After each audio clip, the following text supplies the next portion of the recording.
Lieutenant Rafe Cole had grown used to boredom. Out on Epsilon Ridge, where the wind howled like a hungry beast through metallic ruins and half-dead reactors, monotony wasn't just a routine, it was the only companion he had left. His boots crunched over gravel baked by twin moons, the night air thick with the scent of ozone and rust. Security lights blinked overhead in slow, lazy rotations, casting orange halos across the perimeter fence. He adjusted his visor with a tired grunt and tapped the side of his old Mark 7 blaster, more out of habit than expectation. It jammed every third shot, and he hadn't cleaned it in weeks.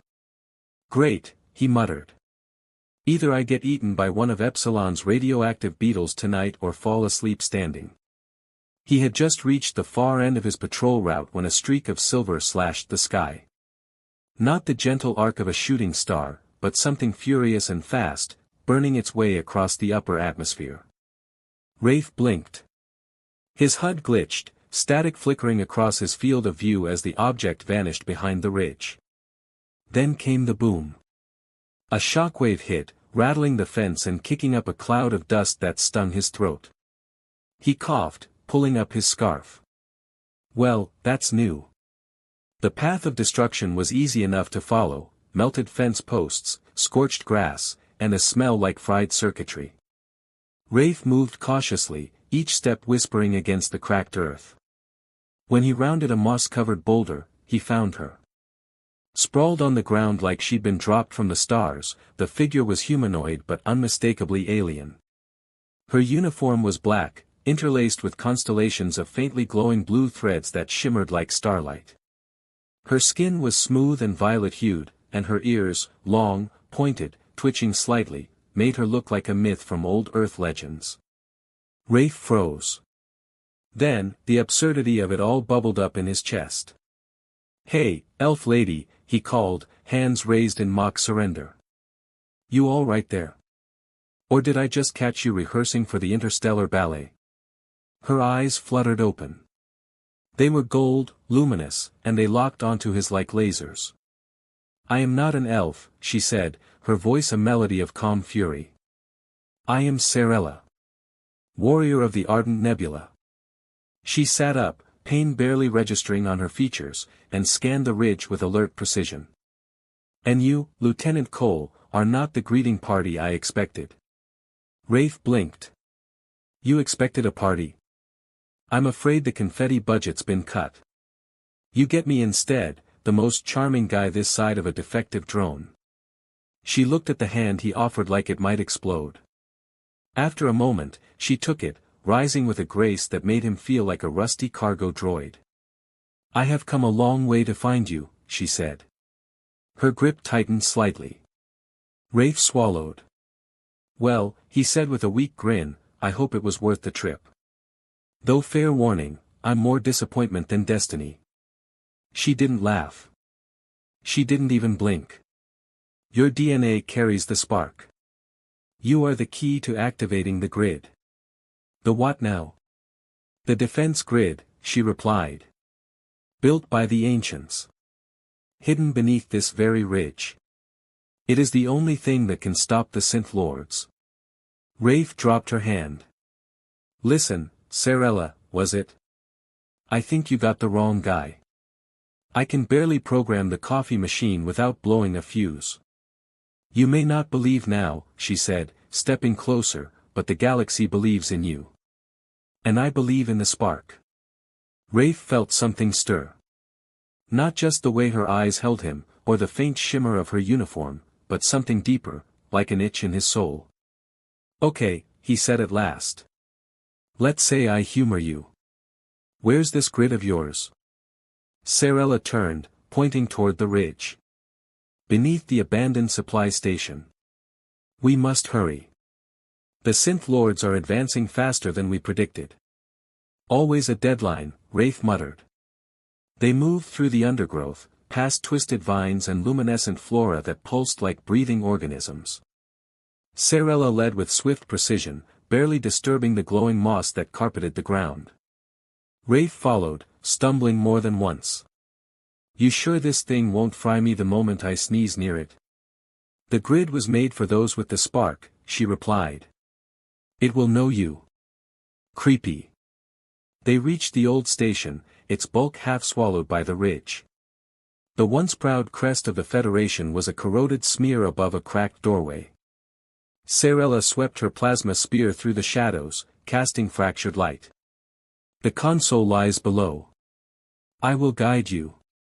Lead the way, Lady Nebula. The inside of the station was worse than he expected.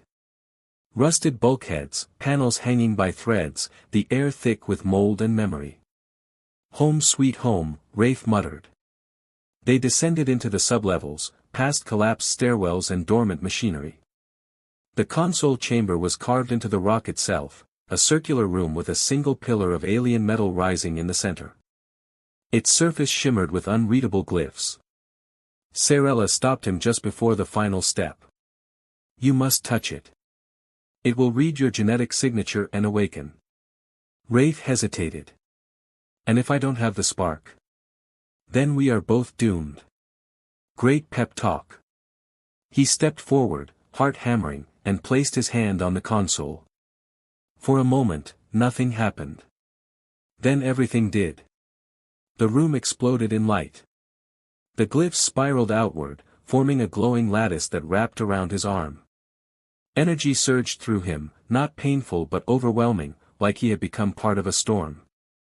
Spark recognized, a voice intoned, ancient and mechanical. Grid interface initializing. Rafe gasped, pulling back. What the hell?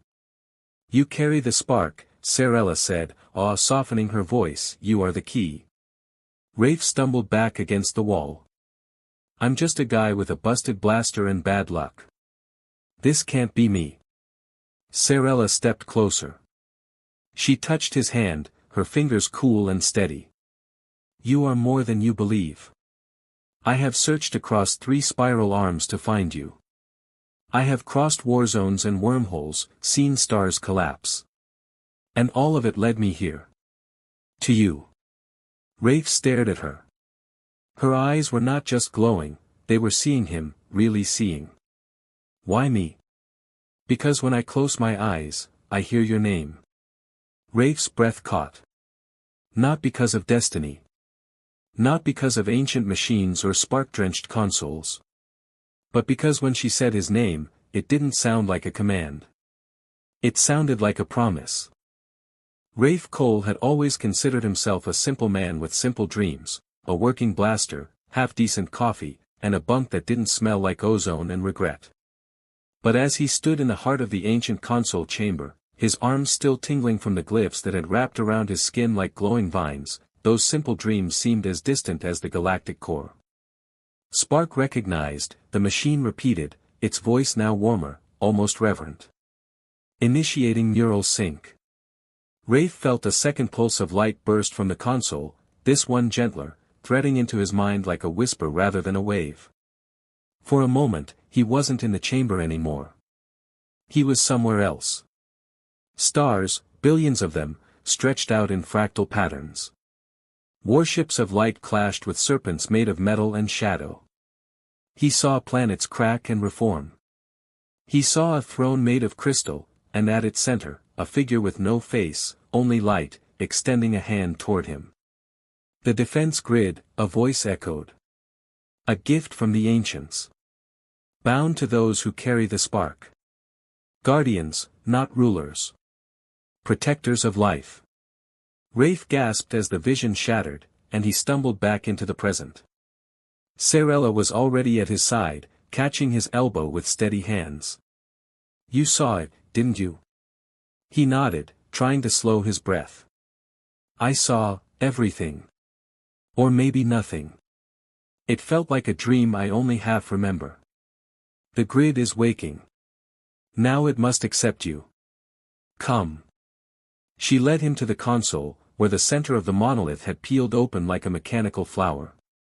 Inside, swirling orbs of light hovered, pulsing to an unseen rhythm. One floated toward Rafe and hovered inches from his face. You may feel a slight discomfort, Sarella said. Fantastic, Rafe muttered. The orb zipped forward and embedded itself into his chest. He didn't scream, though it took everything he had not to. It wasn't pain so much as being unraveled. His thoughts scattered like birds from a wire, and he felt the console reading them all, every memory, every dream, every regret. It saw him fail basic flight training. It saw him cry over a letter from his brother. It saw the way he noticed Sarella when she wasn't looking. Then, just like that, it was over. Rafe dropped to one knee, gasping. The orb floated back out, changed now, darker, more stable. Genetic signature and mental profile synchronized, the grid confirmed. Access granted. Well, that was invasive, Rafe said. It chose you, Sarella whispered, her voice softer than he'd ever heard it. You're the first in over 1,000 years. Panels on the walls shifted and clicked open. Holograms flared to life, painting the chamber with moving star maps, fleet trajectories, energy reserves. Rafe stumbled forward, drawn by a console displaying a giant red pulse heading toward the Arden Nebula. What is that? The Synth Lords, Sarella said, her tone tight. They move faster than we feared. We thought we had a week. We have 6 hours. Rafe swore under his breath. And this place can stop them? If you command it. He turned to the console. AI, status of Nebula Sector defenses. Minimal, it responded. Orbital shields at 24%. Ground defenses dormant. Probability of sector loss, 92.4%. Rafe rubbed his jaw. Well, aren't you just a bundle of optimism? Defense systems await authorization to engage. Then engage them, he said. Authorization code required. Sarella touched his arm. You must choose. The grid has finite energy until it reawakens fully. It can protect the nebula, or spread power to several weaker systems. Rafe stared at the branching map. Hundreds of stars. Thousands of lives. All waiting. What would you do? He asked. Sarella hesitated. I am trained to protect my people. But you, Rafe, you are the spark. Your heart must choose. His hand hovered over the controls. Save the nebula, he said. If we lose that, there won't be anything left to save. Confirmed, said the grid. Diverting power. Orbital cannons charging. Rafe exhaled. Sarella, he said quietly. If I mess this up. She stepped close, you won't. Because you don't stand alone. And in the silence that followed, the stars above Epsilon Ridge burned a little brighter. Rafe Cole didn't sleep that night. He sat alone in the control chamber, bathed in the cool light of a dozen holographic displays that spun star maps and fleet patterns above him like the delicate inner workings of a cosmic watch. Somewhere beneath the station, the defense grid pulsed with new life, drawing power from the core of Epsilon Ridge, reactivating forgotten protocols from a bygone age. And within it all, something stirred, watching him.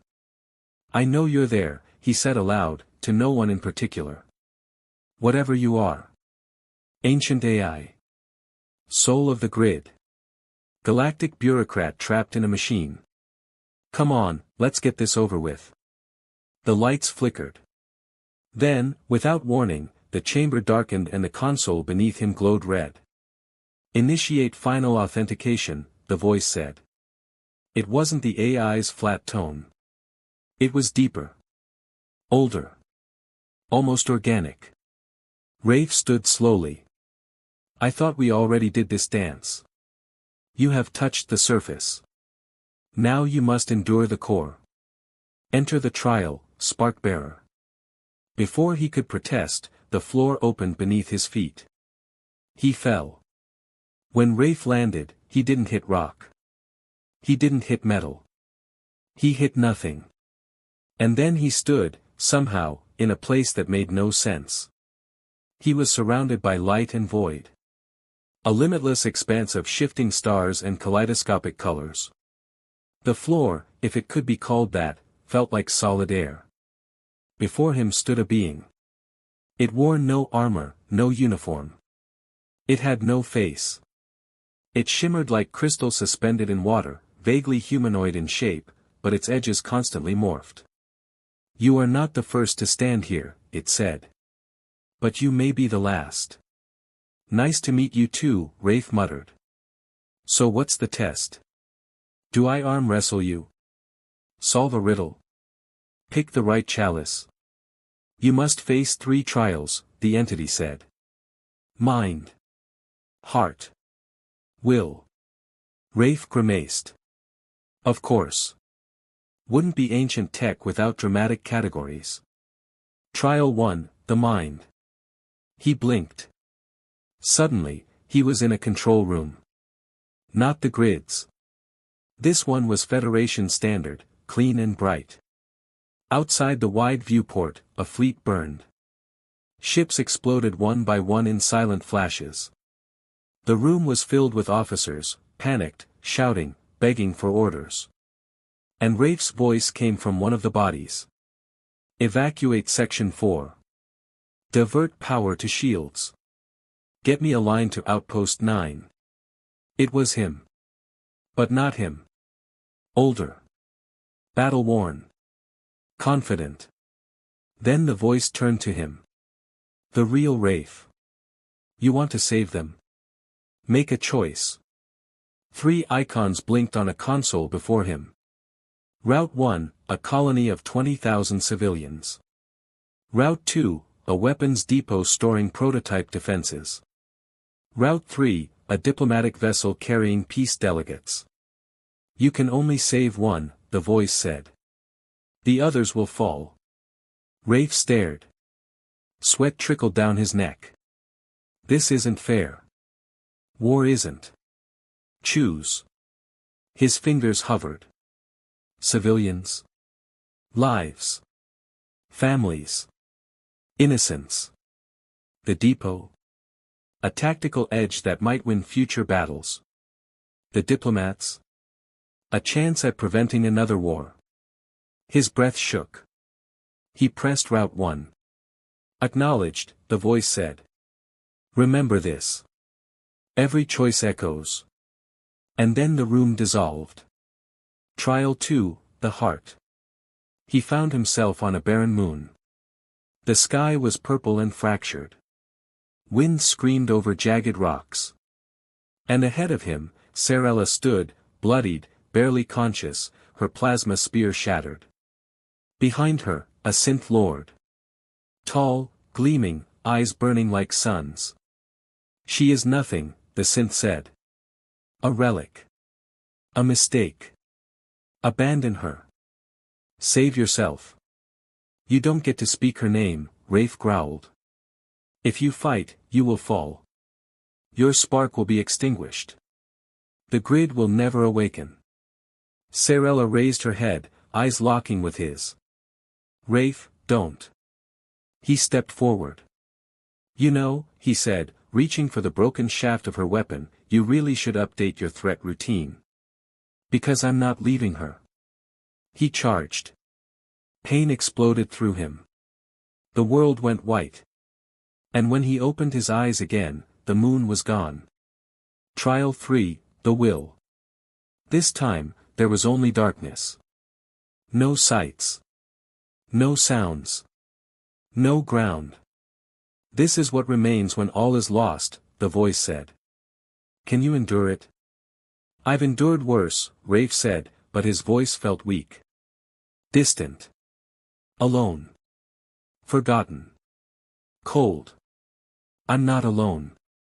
Prove it. Memories flooded him. A broken childhood. A brother he never saved. A lover who left. So much guilt. So much weight. They left, the voice said. But she didn't, Rafe whispered.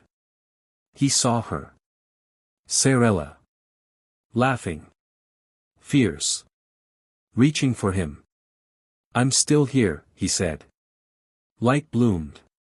He stood. And the darkness cracked. He gasped, falling to his knees as the trial ended. The grid chamber returned. The console glowed emerald. The AI spoke. Spark authentication complete. Command structure transferred. Sarella rushed in. Rafe. He looked up, his face pale but steady. I'm okay. Grids online.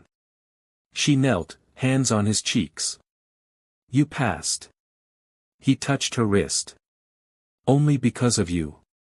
She smiled. A real, radiant thing. Then the galaxy has a chance. And in the quiet that followed, Rafe Cole finally believed it. Even after everything, the calm was the strangest part. The grid chamber hummed in quiet equilibrium, casting soft emerald glows across Rafe Cole's skin as he sat before the main console. Outside, Epsilon Ridge lay bathed in starlight, deceptively peaceful, as if unaware of the storm clawing its way across the stars toward them. Status report, he said, his voice rough with fatigue. Enemy fleet advancing, the AI replied. Estimated time to engagement, 5 hours, 22 minutes. Sarella stood nearby, arms crossed, eyes closed. Her spear rested against the wall, humming faintly. Since the trial, she had said little. But her presence was a steady anchor in the chaos, and Rafe was grateful for it more than he could say. You should rest, she said suddenly, not opening her eyes. Not tired. You look it. I look like a guy who's about to try and outsmart an ancient race of sentient murder machines. That's just my natural glow. Her lips twitched. If we make it through this, you owe me dinner, she said. Oh. And what does a warrior of the Ardent Nebula consider a romantic meal? Not Synth Lord rations. He smiled at that. Plans unfolded across the holograms in dizzying layers, defense matrix projections, fleet alignments, planetary shield harmonics. Rafe and Sarella worked in synchronized silence, calibrating weapon nodes, redistributing energy, setting contingencies. I need to funnel them, Rafe muttered. They're expecting chaos, multiple routes.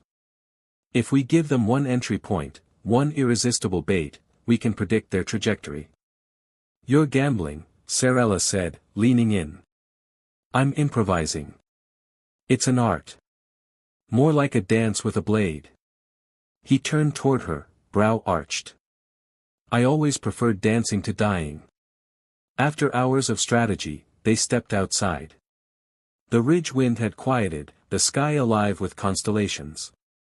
Sarella leaned against the old perimeter tower, her expression distant. What are you thinking? Rafe asked. Of home, she said. Of the sea mist gardens on VS Thale. They bloom only when the moons align. When I was a child, I would sit in the roots and dream of flying. He joined her. I used to sneak into scrapyards. Pretend I was a pilot. Then get caught, grounded, and do it all over again. You became more than that. So did you. Her eyes met his. Rafe, she said softly, if we fall tomorrow. We won't. If we do, know this. I would find you again. In every life. Across every sky. He reached out, brushing a strand of starlit hair behind her ear. Then I'll make damn sure there's a tomorrow. The AI's voice pierced the night. Enemy fleet entering outer sensor range. Estimated time to engagement, 2 hours. Back inside, systems blinked to life. Orbital cannons began warm-up cycles. Atmospheric dampeners engaged. Shield generators groaned from their slumber. Rafe took his place at the console. Sarella strapped her armor on. Ready? He asked. Born ready. Outside, the first streaks of distant energy fire lit the sky. AI, Rafe said. Bring up enemy projections. Overlay terrain matrix. Confirmed. The map spun. Red dots surged forward. Rafe's traps lit up like embers. Okay, he whispered. Let's lead them into hell. As the countdown ticked down to the final hour, the ridge transformed. Cannons hummed along the cliffs. Shield nodes flared with protective energy. Drones buzzed like fireflies. Sarella moved through the grid's nerve centers, issuing commands in a language that danced like music. She checked on everything: positioning, redundancy, fallback plans. Rafe watched her from the command dais, heart twisting with something heavier than fear. "AI," he said quietly. "Log a message. Directive Col 001. Ready to record." He swallowed. "If I fall. If this station fails. Reroute remaining power to the Ardent Nebula. Protect her. Protect them. Do not let this be the end." Message logged. He turned just in time to see Sarella approach. "Everything's ready," she said. "So are we." They stood shoulder to shoulder as the red markers on the grid display began to breach the outer defenses. "Sarella," he said. "Yes." He faced her. "Whatever happens, you made me believe again. In myself. In something bigger." Her hand found his. "Then let's show the stars what belief can do." And together, they faced the coming war. In the final hour, the sky over Epsilon Ridge lit up with fire. Synth Lord warships emerged from hyperspace like blades tearing the fabric of the stars. Thousands of them, black as oil, shimmering with crimson light. Their formation was tight, efficient, and utterly ruthless. "Enemy fleet at full deployment," the AI reported. Phase 1 engagement begins in 7 minutes. Rafe Cole stood in the command hub of the grid, his hands steady on the console. "Activate Phase 1 defenses. Full spectrum shields, begin cascade pulse. Coordinate orbital cannon trajectory to Sector 7. Funnel the bastards." "Confirmed," the AI replied. Engaging primary systems. Across the ridge, towers of ancient metal grown to life. Energy surged through conduits buried in the mountains. Shield domes rose like glowing bubbles, and plasma artillery deployed from beneath centuries of rust and silence. Rafe's trap had sprung. In the battle's opening act, the synth fleet moved with machine-perfect precision. They probed the defenses, analyzing weak points. But Rafe had studied their algorithms, understood the pattern in their madness. "Don't give them time to think," he muttered. "Light them up." From the cliffs, the orbital cannons fired. Lances of white-hot plasma carved through vacuum and metal. Ships exploded in brief flashes of starfire, shrapnel spinning into the void. Sarella coordinated ground units from the eastern ridge. Her armor glinted under firelight, her voice unwavering as she relayed command data in her native tongue to allied units across the quadrant. "Reroute power to Grid 2, she barked. "They're testing the left flank. Hold formation and prepare for Phase 2. Back in the hub, Rafe's console warned him of a breach. "AI, report. Enemy insertion detected near North Crevasse. Cloaked assault units bypassing perimeter." Rafe cursed. "Dispatch intercept drones." Denied. "Drones currently committed to main engagement zone." Damn it, he grabbed his sidearm. "I'll go." The North Crevasse was chaos. Synth shock troops, silver-limbed and serpentine, slipped through shadows like ghosts. Rafe slid down the ridge slope, catching his balance on an outcrop, and opened fire. His blaster sang. 3 synth troopers dropped before they saw him. The others turned, screeching in inhuman frequency, but Rafe had already flanked them. He fought like a man possessed. His body moved before his mind could process it, guided by something deeper, the spark, the grid, instinct. He wasn't just Lieutenant Rafe Cole anymore. He was the last line between annihilation and survival. When the final synth in the crevasse fell, Rafe staggered to his feet. "Status," he shouted into his comm. Sorella's voice came through, steady but strained. "We're holding, but they're pushing hard on the western flank. The cannons can't rotate fast enough." "On my way." No, Rafe. I need you at the console.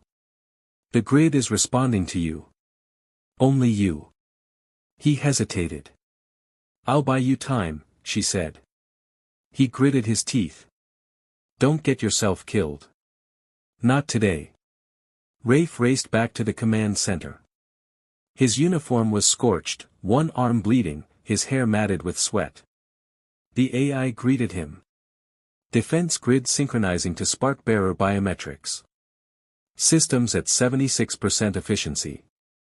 Run full sync, he said, placing his hands on the interface.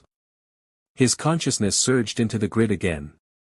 He saw the battle not as humans did, but as the machine saw it: energy flows, heat signatures, motion vectors. He calculated trajectories in real time. He became the center of the storm. And from that storm, he struck. Deploy harmonic resonance, he ordered. Create a disruption field. Shift power from gamma shield node to beta turret array. Done. Ships buckled. Synth lines crumbled.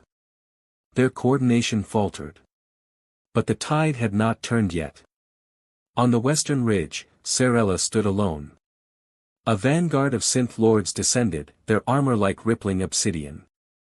She held the line with a squad of volunteers from the outer colonies, barely trained, poorly armed, but unflinching. Hold! She leapt into the fray. Her plasma spears sang with each movement, slicing metal and bone alike. Every breath was fire, every heartbeat a roar of defiance. The synth general emerged at last, a towering, insectoid machine with a halo of rotating blades. Sarella met its charge head-on. The clash cracked the ridge. Stone shattered. Sparks flew. Her spear snapped in two. She fell. Rafe felt it. The spark within him recoiled. Pain shot through his spine. Something deep and primal screamed. Sarella, he whispered. AI, locate her vitals. Now. Life signs are weak. Massive trauma. Location, Western Defense Line. Override all commands. Transfer full energy to Shield Node Alpha. Deploy medical drone cluster. Reroute all non-essential power to her sector. Confirmed. The console dimmed. The station shook as power diverted. But Rafe didn't care. Sarella woke to the sound of cannon fire. Above her, the medical drone hovered, spraying stabilizers across her wounds. She tried to sit, groaned, and collapsed again. You stubborn idiot, she whispered, knowing Rafe would hear her. In the command hub, Rafe wiped blood from his mouth. AI, status. Enemy fleet in disarray. 68% losses. Remaining forces retreating. He slumped back. We did it. Hours passed. The smoke cleared. The stars returned. And Rafe found Sarella on the ridge, leaning against the ruins of a cannon, wrapped in thermal cloth, eyes half-lidded but glowing. He dropped beside her, exhausted. Told you not to get killed. I got better. You always do. For a while, they said nothing. The grid hummed in the distance, restored, patient. You saved them, she said finally. Not just us. But everyone. No, he replied. We saved each other. Her hand found his. And then, softly, she whispered his name. His real name. Not the one on his badge. Not the one barked in orders. But the one he thought he'd forgotten. And he knew, in that moment, that he would follow her through every life. Across every sky. Forever. 3 days had passed since the final synth ship burned in the void above Epsilon Ridge. The air still tasted of ozone and scorched metal, but for the first time in what felt like a lifetime, the sky was clear. No enemy signatures. No alarms. No final countdowns. And yet, Rafe Cole had never felt more restless. He stood on the command dais of the grid, a space that now responded to his thoughts like an extension of his own will. Star charts hovered in the air, mapping the repairs underway across the quadrant. The grid pulsed around him like a slumbering beast that had finally stretched its claws. "Report," he said, more from habit than need. "Station at 62% operational capacity," the AI replied. "External defense grid stabilizing. Planetary communication arrays restored. And the Ardent Nebula? Shield harmonics are at 81%. Population center secure. Casualties minimal. Sorella's people have begun returning to VS Thale." Rafe exhaled slowly. "Good. That's good." But even as the words left his mouth, they felt hollow. Because peace, for all its welcome silence, had left something jagged in its wake. He found her in the southern observatory. Alone, of course. Sarella stood beneath a dome of shattered glass and exposed circuitry, gazing up at the stars. Her injuries had mostly healed, but the faint tremble in her fingers told a quieter story. "You always pick the broken places," he said, walking toward her. "They feel honest," she replied. He stopped beside her. "We won, Sarella. The galaxy's still spinning. Synth lords are licking their wounds. You should be celebrating. And you should be sleeping. Yet here we are." The silence stretched between them. Comfortable. Painful. "The spark didn't just wake the grid," she said eventually. "It woke something else. The synth lords were only the beginning.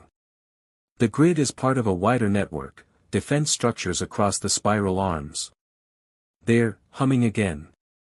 And not just to us." Rafe frowned. "What does that mean?" "Others are listening. Watching. Maybe even waiting." He rubbed the back of his neck. "I was really hoping for a retirement plan after this. You may still get it. But not yet." Word spread quickly. Not just among Federation channels, but through independent colonies, neutral systems, even old enemies. The spark-bearer had awakened a weapon of myth. And the galaxy, a place that had spent centuries pretending myths didn't matter anymore, began to look to Epsilon Ridge with wary eyes. Visitors came. Ambassadors. Scavengers. Scholars. Warlords in truce robes. Everyone wanted to know the same thing. Was the grid for everyone? Or just for him? Rafe, for his part, stayed behind the console. He didn't speak to many of them. Didn't offer answers he didn't have. It was Sarella who gave the only one that mattered. "The grid protects," she told a delegation from the Ciros Accords. "Not by favor.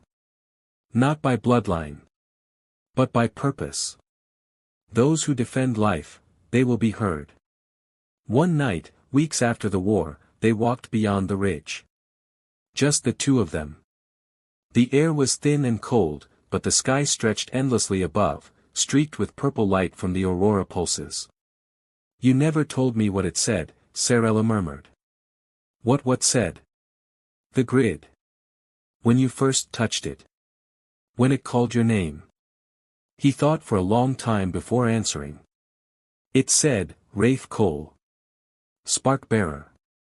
Protector of the turning wheel." "The turning wheel?" "No idea what it means. Maybe just some poetic relic. Or maybe there's more to come." She smiled faintly. "What would you do," she asked, "if tomorrow the grid went silent again? If the spark faded?" "I'd still fight. Still protect what I can. But maybe." He looked at her, really looked. "Maybe I'd finally stop running." And then came the signal. Subtle. Buried beneath layers of gravitational distortion. "Incoming data stream," the AI warned. "Origin, unknown sector. Ancient encryption format detected." Sarella and Rafe stood together in the command chamber as the message unfolded. Holograms spun to life. A voice crackled through, distorted but familiar in tone. Spark-bearer. Guardian of Epsilon. The wheel turns again. A remnant awakens. Seek the path through the obsidian veil. Rafe blinked. Well, that sounds ominous. Or promising, Sarella replied. You thinking what I'm thinking? We find the veil. We see what's next. Rafe chuckled. And here I thought this was the end of the story. Maybe it is, she said. But stories echo. And sparks, they never die. When they boarded the scout vessel days later, Rafe looked back at Epsilon Ridge one last time. Think it'll miss us? The grid remembers. It will keep watch until we return. And if we don't? She leaned closer, her fingers brushing his. Then let the stars carry our names. And with that, they jumped to light. Not as soldier and alien. Not even as spark-bearer and warrior. But as two souls bound by fire, fate, and the quiet promise that some beginnings are disguised as endings.